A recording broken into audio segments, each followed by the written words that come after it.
Hello, this is Marlise. And I'm Elise. And we're Outlandish. Today we're at the Grove in Los Angeles where they've just unveiled the most amazing, beautiful costumes from season 1 of Outlander. The wedding dress is there and it's so beautiful. You can really get up close and see all of the details. And we're going to be talking to Ron Moore in a second. Ron is the creator and producer of Outlander, and we can't wait to talk to you. I'm Ronald D. Moore. I'm the executive producer and developer of the Outlander TV series. And I'm here to show you some Battlestar Galactica paraphernalia. My wife, Terry Dresbach, is the costume designer. As you know, she's done some amazing work, and I know she would want me to give a special credit to not only her, but to her entire team of artisans, cutters, makers, seamstresses, etc. It's like a huge effort to create these costumes at our facility in Cumbernauld, Scotland. They're there as we speak right now in production on season 2 of Outlander. Thank you for coming. Enjoy the display. And here, ladies and gentlemen, are the costumes from Outlander. We're not surprised by the success of Outlander. Are you surprised by the interest in the costumes and how iconic they've become already?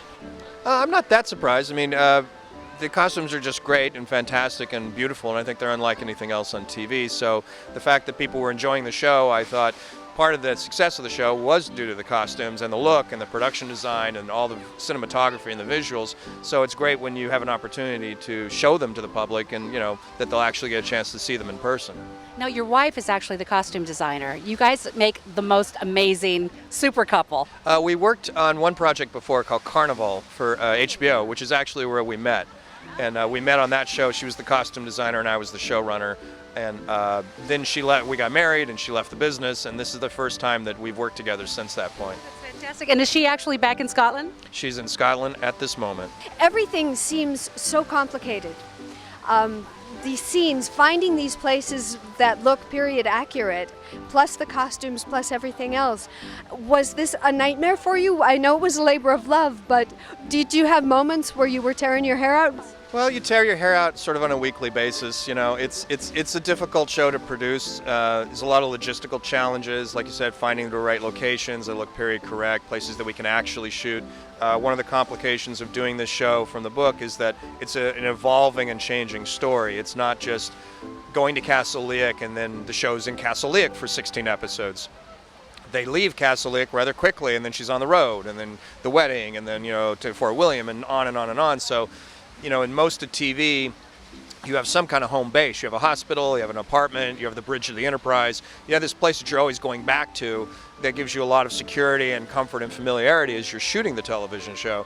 We don't have that luxury, so we're like making little movies every week, and you're constantly looking for the next location. You're constantly looking where are we going to build this set, or where are we going to get that costume from, or how are we going to build that costume. And it's a very complicated, you know, ever-changing process, and season 2 is even more complicated in many ways than the first season. How much sort of creative license did Terry have in terms of creating these beautiful masterpieces? Well, the design process starts really early because it takes a long time to create these costumes. So Terry had in her mind from the beginning sort of how she envisioned the characters and what they were wearing, because she had read the books for many years, so she had lived in this world and thought about it for a long time.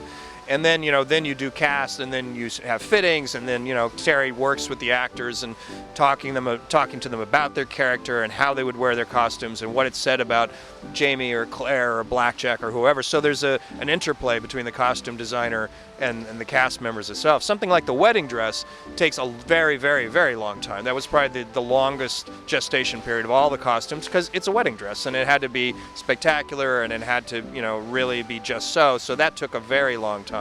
But all the costumes take a tremendous amount of work, and, you know, there's a huge team of people that are involved in creating them, from sewing them, cutting the fabric, then putting them together, and then aging and dyeing them to make them look like they've been worn. So it's a huge production. How important was it for you to honor the book and what was written for the fans? Well, you're always starting with the book. You know, we always try to do the book version of the story first, and changes that we make are usually come out of realizing that while this might work on the page, it doesn't really work on screen. You know, the book is written first-person narrative, so you're inside Claire's head. You know, you're inside of her. Well, we have to externalize a lot of that. Sometimes it can be voiceover, but a lot of times it's just not possible to really visualize on camera what is being described on the page.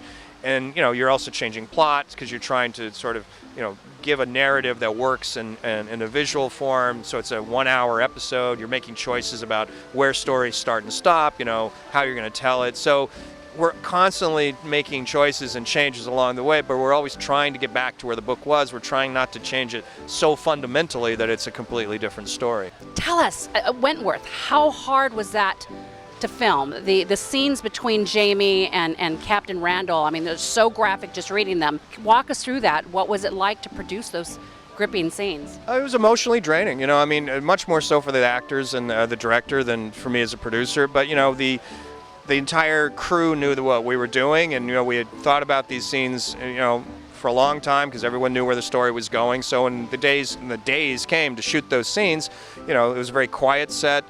Everyone kind of gave them space. We kind of the crew kind of hung away and made a lot of room so that the actors could go into these places and be as fearless as they were.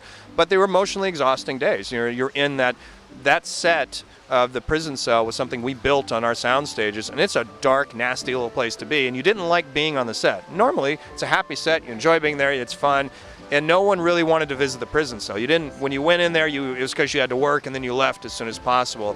The sound stage around the set was very dark, and it just had a weight to it. There was a weight day in, day out. It helped the actors in their performance. Absolutely, absolutely. And when it was over, everyone was happy that it was over. Well, the work is absolutely brilliant. We can't wait for season 2. Thank you so much for talking to us.